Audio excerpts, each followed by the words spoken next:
Yemen শহর আবারও কেঁপে উঠেছে ইসরায়েলের হামলায়।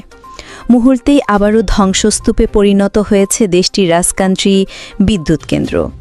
এতে বিদ্যুৎ ছাড়াই আতঙ্কে রাত কাটায় ইয়েমেনবাসী।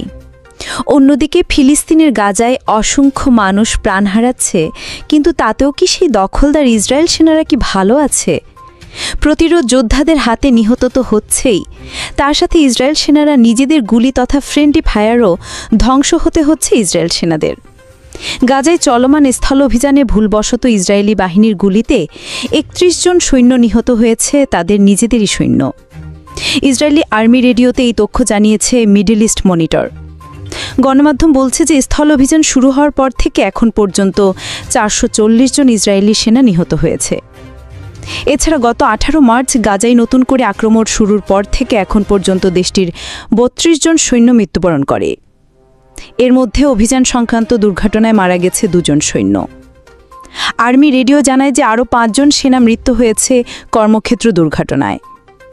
শুধু তাই নয়, মিডল ইস্ট মনিটর ইসরায়েলের সেনাবাহিনীর পরিসংখ্যানের বরাতে বলেছে ২০২৩ সালের ৭ অক্টোবর আক্রমণ শুরুর পর থেকে এখন পর্যন্ত দেশের ৮৮২ জন সৈন্য নিহত হয়েছে এবং আহত হয়েছে ৬০৩২ জন।